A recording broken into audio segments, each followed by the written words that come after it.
E eu gostaria de dar uma boa noite especial a mais uma convidada para falar do conflito entre Rússia e Ucrânia.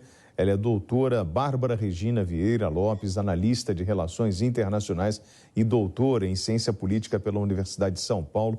Bárbara, muito boa noite. Eu estou aqui com a correspondente PAN, a Fabiana Barroso. Antes mesmo de passar a palavra para a senhora, eu gostaria de trazer um resumo do dia do nosso correspondente na Europa, Luca Bassani.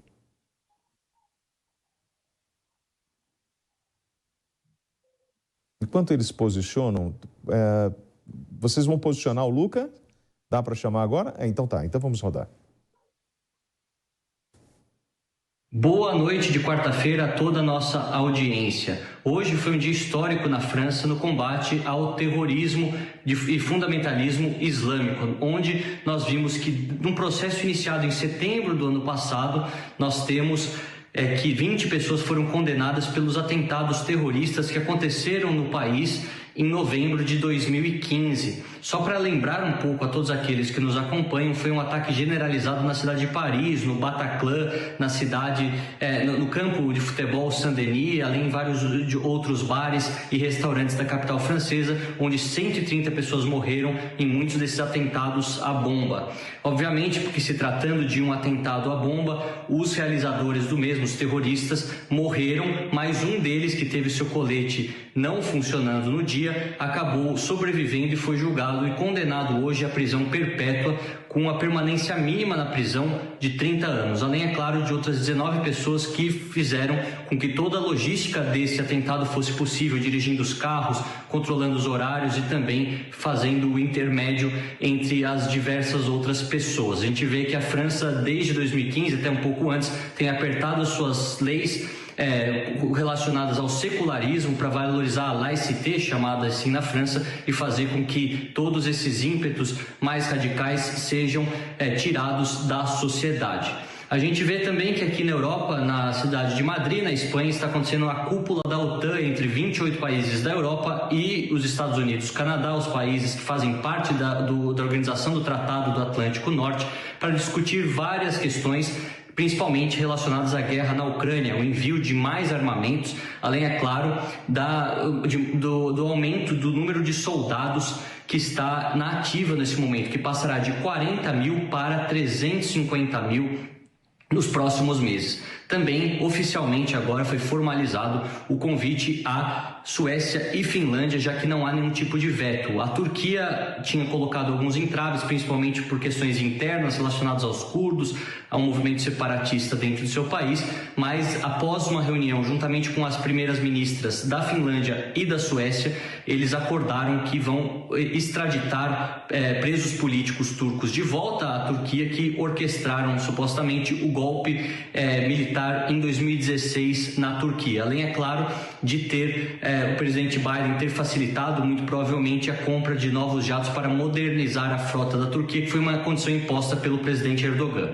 O processo ainda pode demorar muitos meses, já que cada um dos 30 parlamentos deve aprovar essas medidas e ratificá-la antes de mandar de volta para a OTAN, para que os países sejam formalmente parte do bloco. De qualquer maneira, o secretário-geral do bloco, Jens Stoltenberg, mostrou bastante felicidade com o passo dado adiante, porque, segundo eles, são parceiros estratégicos, principalmente considerando a extensa fronteira da Finlândia com a Rússia de 1.300 quilômetros. A gente vê que também, nesse sentido, a China e a Rússia são considerados países hostis, porque, segundo o documento redigido hoje pelas potências ocidentais, os países utilizam de coerção e também de intimidação, além, é claro, de anexação e violência para conseguir seus objetivos geopolíticos. Então, uma nova Guerra Fria começa claramente aqui na Europa e em todo o mundo. A guerra continua bastante intensa na Ucrânia, principalmente na região de Lysychansk, que é uma das últimas cidades que falta cair na mão dos russos, na província de Lugansk, e muito provavelmente nos próximos dias o presidente Zelensky tenha que tomar uma decisão sobre vir negociar ou não, dado o tamanho da crise humanitária no seu país. Todas as demais atualizações nos próximos dias continuaremos passando em primeira mão à nossa audiência. Luca Bassani, de Munique, na Alemanha, para a Jovem Pan News. Com a palavra, a doutora Bárbara Regina Vieira Lopes, analista de Relações Internacionais, doutora em Ciência Política pela Universidade de São Paulo. Boa noite, William. Boa noite, Fabi. Boa noite a todos que nos assistem. É um prazer estar aqui. Infelizmente, para falar de um assunto muito triste. A guerra caminha para o seu 5º mês, já são mais de 120 dias, e agora a gente tem um novo divisor de águas, e eu vou mais longe, é um novo divisor de águas para a questão da segurança europeia.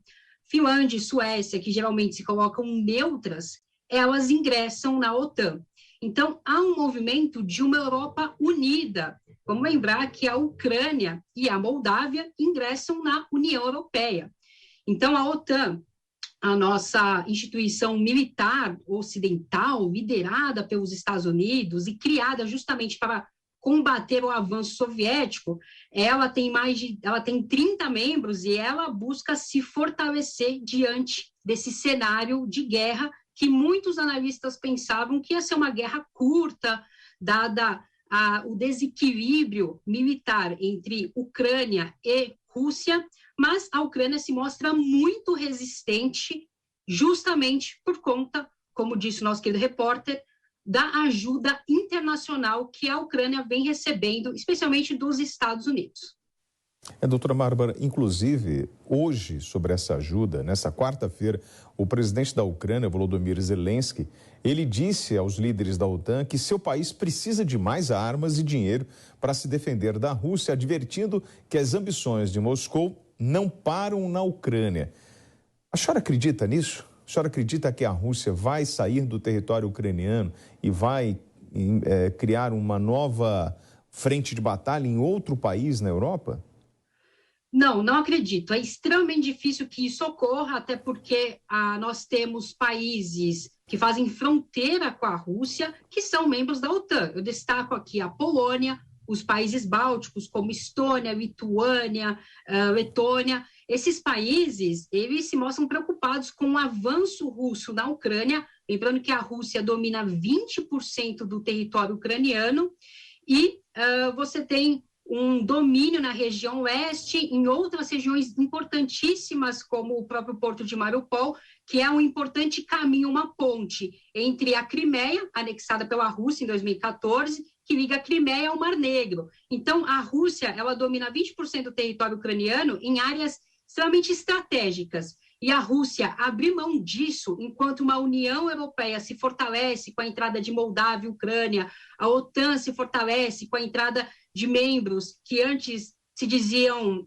neutros, acho muito difícil a Rússia abandonar esses objetivos territoriais. Eu acho muito difícil. Comentarista PAN, Fabiana Barroso. Doutora Bárbara, primeiro, muito obrigada por estar aqui conosco nos comentários de guerra aqui na Jovem Pan. Eu fico muito aflita quando eu vejo as notícias um pouco, quando a gente fala dos países que a gente sabe que sempre teve conflitos. Eu aponto aqui a Turquia, o conflito interno deles, da Turquia, entre Turquia e curdos, né, que até o que foi falado é que vai haver transferência de prisioneiros curdos. A gente sabe que existe nesses povos algo mais um pouco difícil de lidar, que são realmente grupos considerados terroristas, e são, mas grande parte da população curda, por exemplo, não estava em bem-estar, vivendo em ambientes da Turquia normalmente. Era isso a notícia que nós tínhamos recentemente. Dá para apontar também a mesma coisa no Oriente Médio, dá para a gente falar, por exemplo, de Índia e Paquistão, de conflitos de antigas mágoas e mágoas recentes entre países menores. E com essa guerra na Ucrânia, a gente vê que o fortalecimento da União Europeia, que não deixa de ser um fortalecimento econômico, porque a União Europeia é um bloco econômico, ela pode ser que não surta efeito para esses países mais pobres, porque é exigido uma contrapartida deles. Então, eu me pergunto, como é que vai sobreviver até Portugal ou Moldávia, ou a própria Moldávia tem um conflito interno ali, que a Transnistria está lá dentro. Então, como que esses países vão sobreviver? Se não é possível a gente ter outros conflitos e que seja bem mais difícil, talvez, o Ocidente ter que lidar com tantos conflitos pequenos, mas não mais graves do que este que está ocorrendo na Ucrânia. Fabi, muito prazer estar aqui, é uma honra estar num canal que eu sempre assisto e numa rádio que eu sempre ouço, né? Eu sou do tempo que a Jovem Pan era repita, aí falava a hora do dia.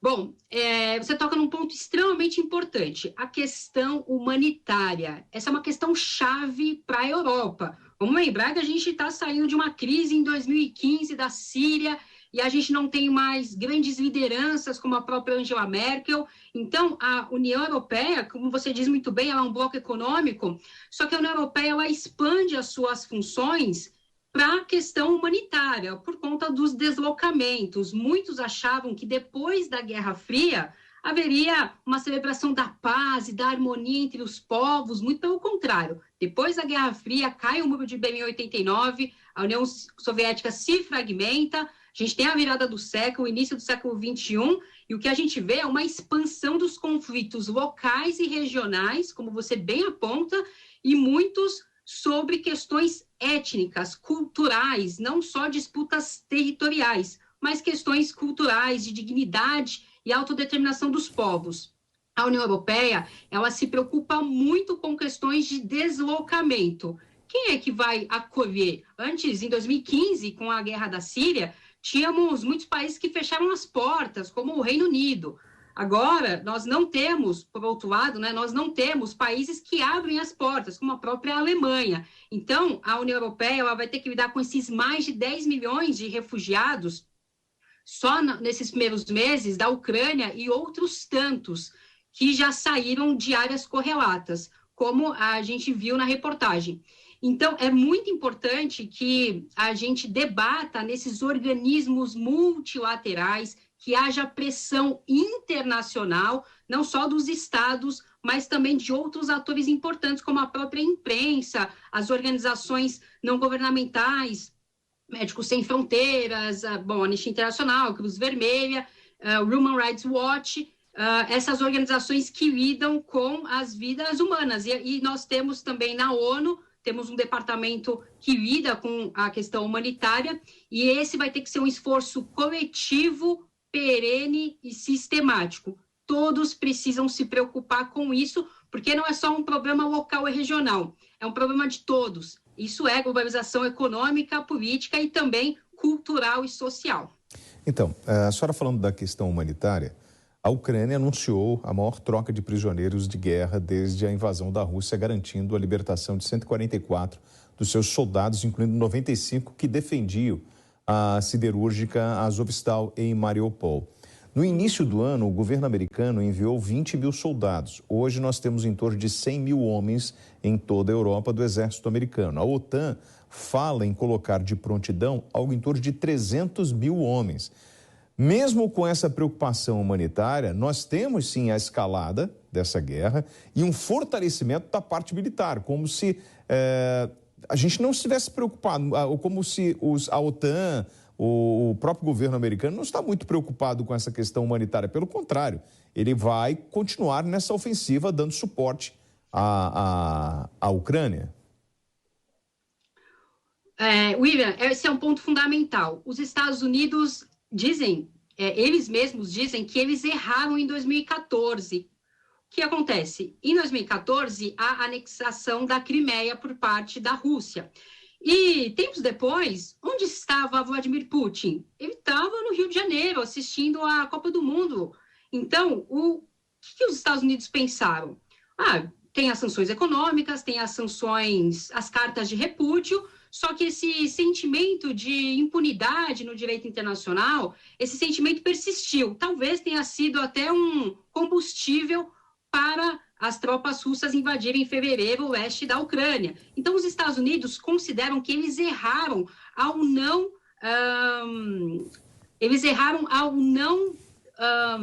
criar um freio. Fugindo, mas pressionarem. Eles erraram não pressionarem mais a comunidade internacional e os atores internacionais para a punição da Rússia, no caso da anexação da Crimeia. E o que a gente tem agora é o seguinte quadro: há um desequilíbrio militar. A Rússia tem 850 mil soldados, tirando os reservistas, 12 mil tanques extremamente tecnológicos. A Ucrânia, por outro lado, não tem nem um quarto desses soldados. Os tanques são de baixíssima tecnologia. Há um desequilíbrio militar fortíssimo, por isso que as pessoas achavam, a maioria das pessoas, alguns analistas, que seria uma guerra rápida. Não é uma guerra rápida justamente pela ajuda dos países membros da OTAN, não a OTAN, países membros da OTAN, os estados individualizados e, sobretudo, os Estados Unidos, que aprovaram um pacote de bilhões, dezenas de bilhões de dólares para envio de insumos à Ucrânia. Então, essa ajuda militar de fôlego, juntamente com esses insumos, demonstra que a guerra está longe de acabar e, pelo contrário, está havendo um fortalecimento e também expansão do poderio humano para o lado ocidental, que é o lado ucraniano. Fabi. Doutora, eu me preocupo demais com essas armas que estão sendo despejadas em lugares que a gente sabe, como acabamos de falar, áreas de conflitos étnicos e bem difícil conquistar a paz, estavam em paz ali e a gente olhava isso com bastante clareza. A questão que a senhora menciona da Síria ficou marcado para nós, né, aquele menininho que atravessou e infelizmente não ficou vivo, e a diferença de tratamento dos refugiados da Síria e agora dos ucranianos. Então, de fato, tiveram muitos erros, né? O povo ocidental, a ONU, OTAN, União Europeia, todos erraram porque tivemos aí coisas muito difíceis de lidar, até a saída dos Estados Unidos do Afeganistão, dá para citar aqui também, são coisas já palpáveis.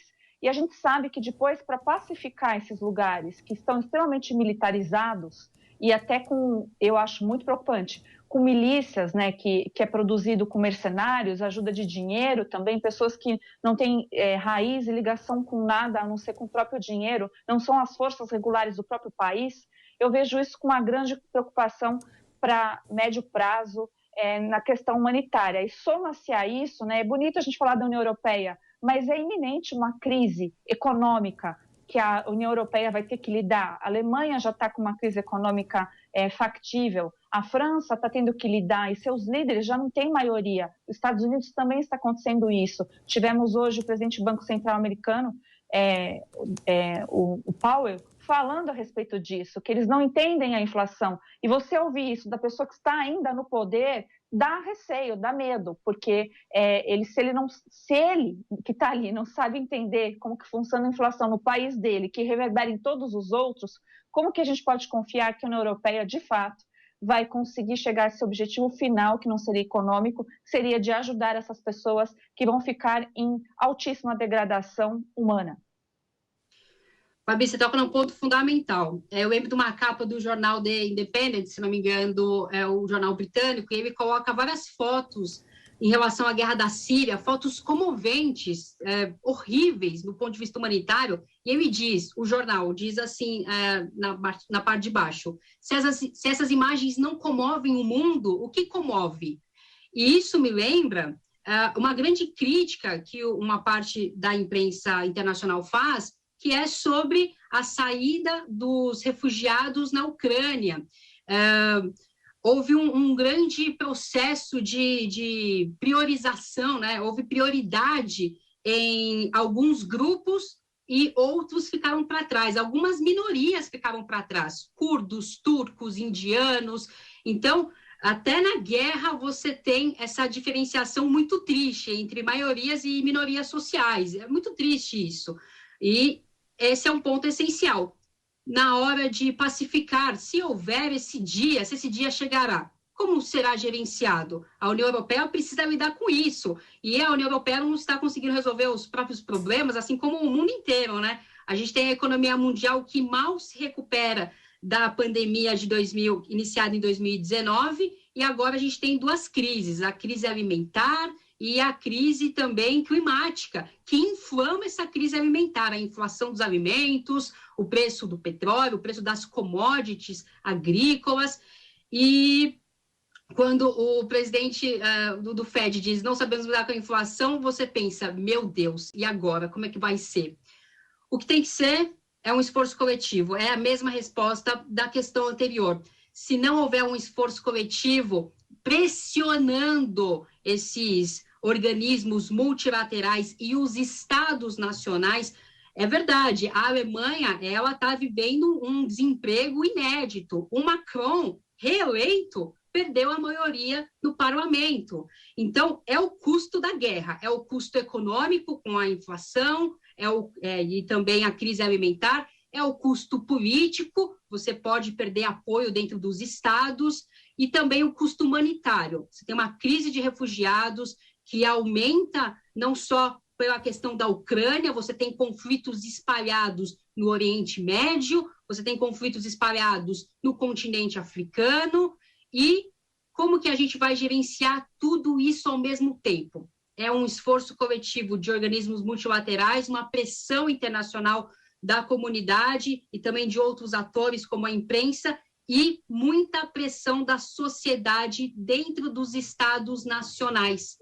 Esse vai ser o caminho, e é um caminho longo, que não acaba. Doutora Bárbara, a senhora falou sobre o papel da imprensa, e a gente vem monitorando as agências desde o início do conflito. Então, quando o governo americano estava para aprovar verbas de ajuda humanitária ou de ajuda militar para a Ucrânia, o destaque era justamente como as tropas russas estavam destruindo o território ucraniano, e a narrativa toda era montada dando suporte à aprovação dessas medidas. Hoje, a parte humanitária, por exemplo, você abre o The New York Times, você não vê mais esse tipo de coisa relacionado à parte humanitária. Você não tem uma mobilização voltada para esse tipo de público, para os refugiados. Pelo contrário, agora o foco vem muito, por exemplo, vou trago uma das reportagens que fala o seguinte: a OTAN, mais musculosa, surge à medida que o Ocidente enfrenta a Rússia e China, falando justamente sobre a Guerra Fria. Então, assim, a gente já vai para uma narrativa da teoria de guerra, da conspiração, da luta entre poderes, e a gente esquece da parte humanitária. E o papel da imprensa, no caso, seria resgatar a dificuldade que esses refugiados estão enfrentando? Olha, William, tem um ditado que é muito importante, muito famoso, que é o seguinte, eu até anotei. A primeira vítima de uma guerra é a verdade, né? Por quê? Porque são várias versões que os dois lados estão emanando. Você tem uma versão americana que fala justamente sobre a questão humanitária, e você tem a questão russa, que fala sobre um governo ucraniano neonazista que sufocava a população pró-Rússia no leste ucraniano, na região de Donbás, Donetsk, Lugansk. Então, você tem uma guerra de narrativas, e o papel da imprensa é fundamental. Só que a imprensa é múltipla, a imprensa é plural. Então, o que você tem que fazer? Você tem que ler, por exemplo, diversos jornais, você tem que acessar diversos meios de comunicação. Você recebe um vídeo no WhatsApp e muito se fala sobre a importância de se checar a informação. Tem vídeos que era da guerra dos anos 90, da Chechênia, eles estão colocados como se fosse agora. Então, há uma guerra de narrativas, muito se utiliza o argumento humanitário, só que o argumento humanitário é um mero instrumento para se ampliar ataques dos mais diversos, objetivos geopolíticos dos mais diversos, e a questão da Guerra Fria é uma questão muito cara, tanto para os Estados Unidos quanto para a Rússia. Por quê? Porque se não fosse a Rússia, por exemplo, na Segunda Guerra Mundial, nós teríamos um mundo completamente diferente. É a Rússia que vence os nazistas, é a Rússia que vence no seu território a batalha contra o Hitler.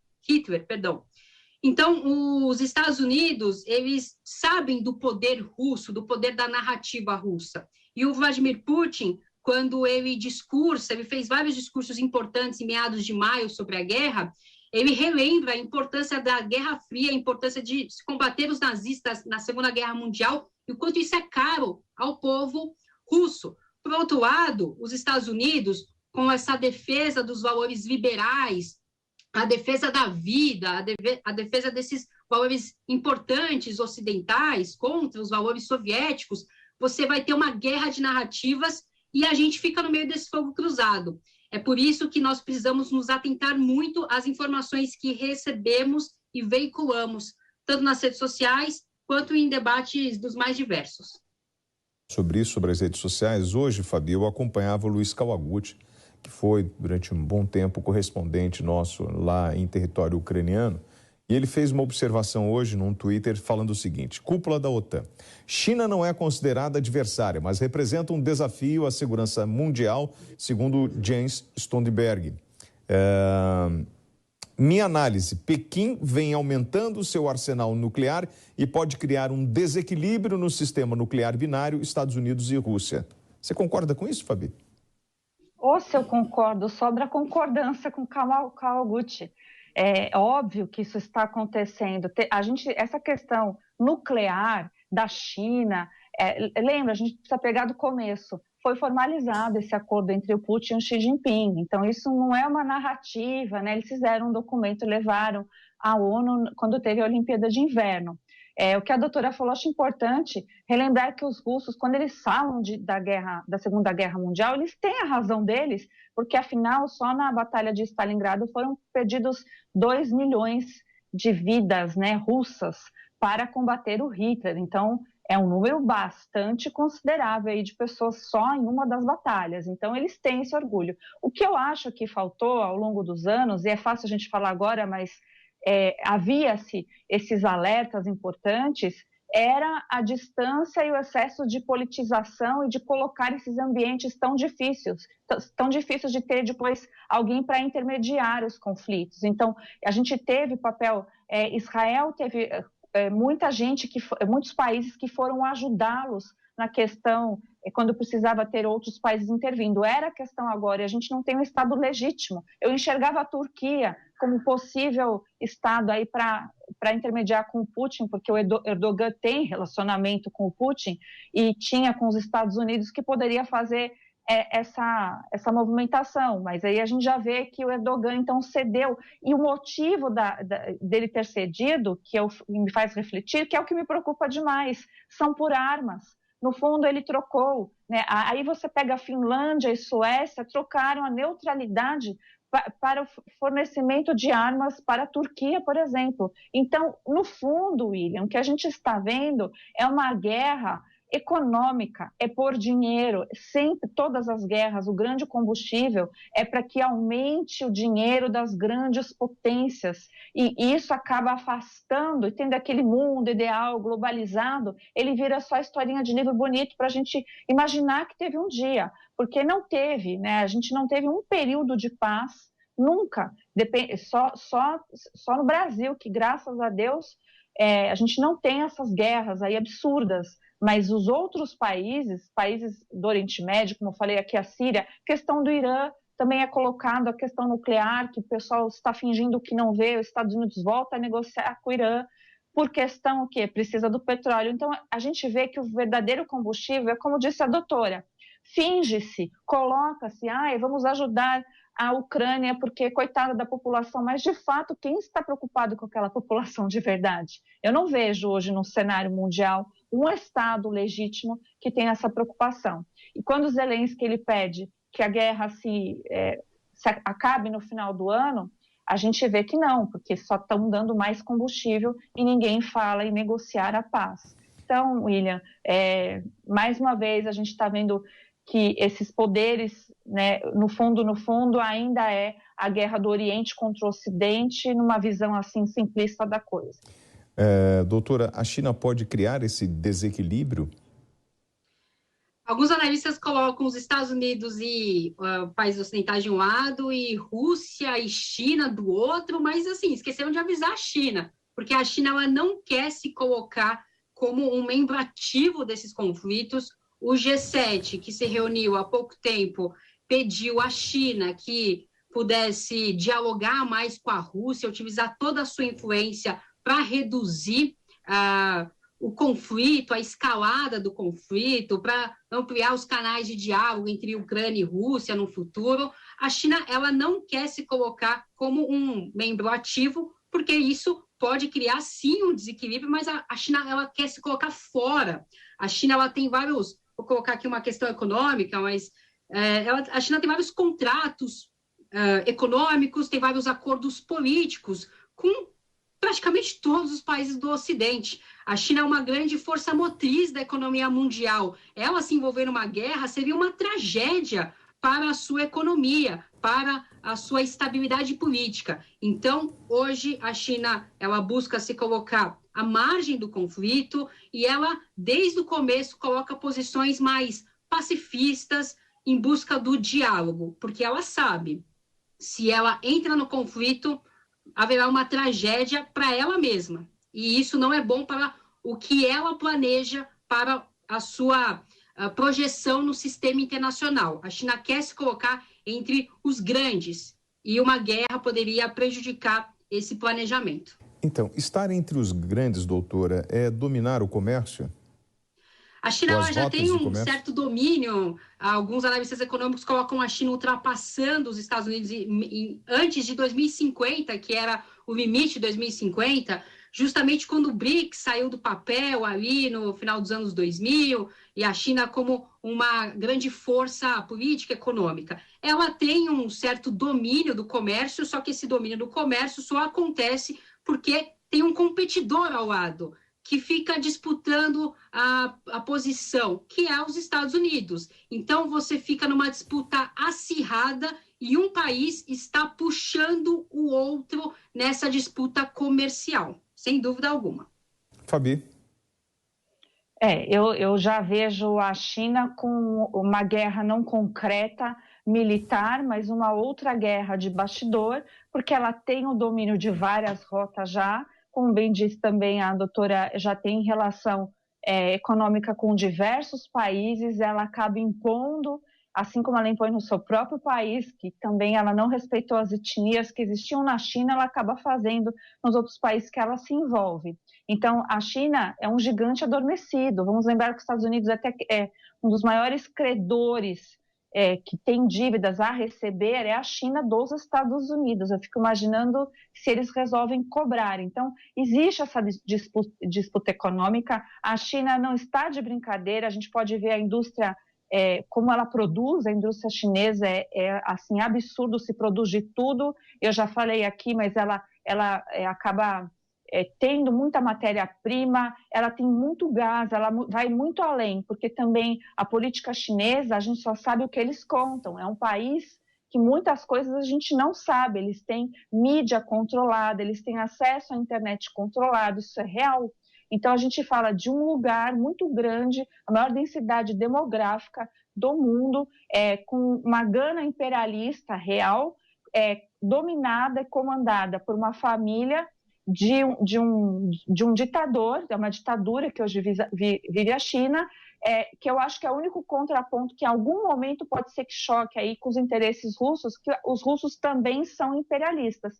E do outro lado a gente está com o Ocidente brincando, ao que me parece, de mundo feliz, porque a gente não vê mais as lideranças que tínhamos no passado até recente. A gente vê o Ocidente propondo sanções e avisando antes, né, para dar tempo dos orientais lá e se safarem das sanções. Então, assim, infelizmente eu vejo uma quebra da hegemonia dos Estados Unidos a curto prazo, não acho nem longo, e acho que também o dólar vai perder a sua força, e até como ativo, né, que as pessoas investem no dólar. Muitos já deixaram de investir justamente quando o Biden fez o desfavor de colocar sanções a cidadãos russos sem o devido processo legal. Fabiana Barroso e doutora Bárbara Regina, o mercado de fertilizantes dominado pela Rússia tem causado temor nas mais importantes economias do mundo.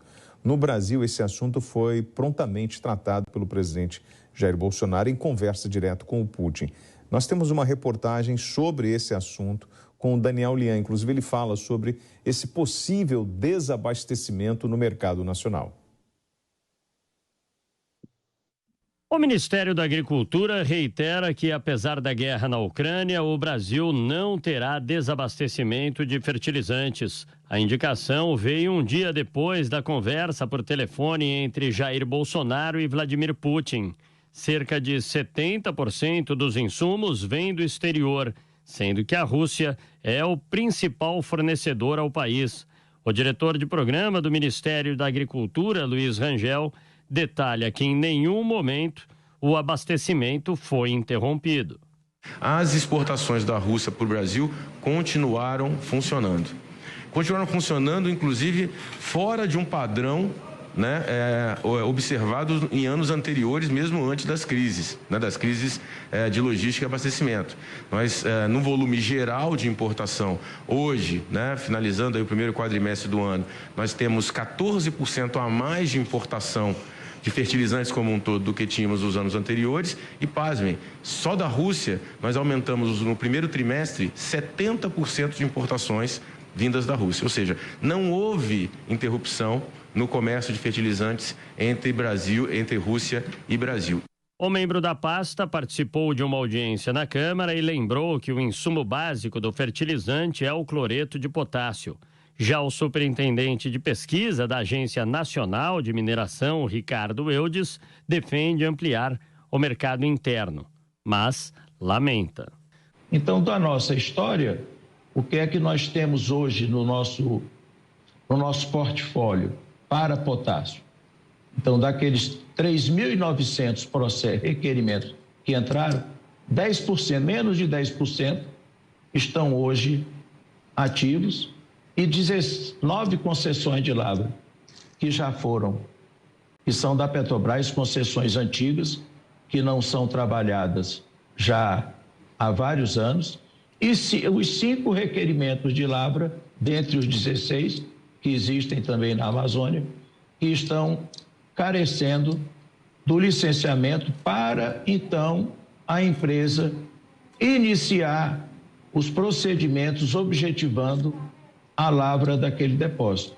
Ricardo Eudes explica que o Brasil incentiva a pesquisa para a produção de cloreto de potássio. O temor pela falta de fertilizantes cresce desde o início da guerra no leste europeu. A crise global na distribuição de alimentos eleva os índices inflacionários. Rússia e Ucrânia lideram as exportações de grãos para o planeta. Então, doutora Bárbara Regina, o que nós precisamos aprender como brasileiros, olhando para esse confronto que acontece em território ucraniano? Olha, os países vão se adaptando conforme o avanço da guerra, né? A reportagem traz muito bem, os fertilizantes são base da nossa produção. Nós temos um PIB de 28% de peso só do agronegócio e 85% do fertilizante que o Brasil utiliza é importado. E os principais países produtores e exportadores, justamente Rússia, Belarus, Canadá, China. E o que a gente tem que fazer? O presidente Jair Bolsonaro, quando visita a Rússia, né, um encontro que estava programado, aí veio a pandemia, a comunidade internacional perguntava, e aí, você falou da Ucrânia? Você falou da Ucrânia? O que ele foi fazer lá? Além de falar da Ucrânia, ele foi falar do principal, fertilizantes e também de outros acordos militares.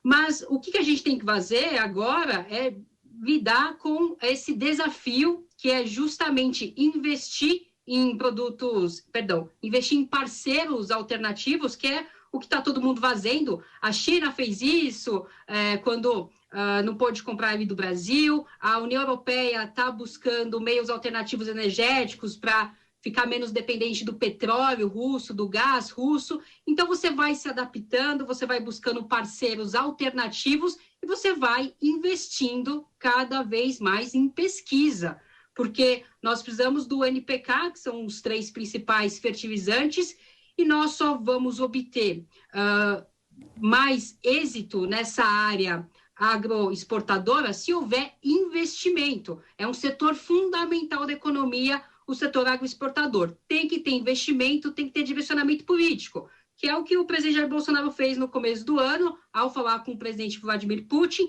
e também buscar outros parceiros estratégicos, parcerias estratégicas e muito investimento em educação e pesquisa nesse setor, para que ele possa ser menos dependente do sistema internacional e dos seus abalos políticos, econômicos, e nós podemos também ter mais autonomia e o desenvolvimento nacional, né, que é o que nós queremos.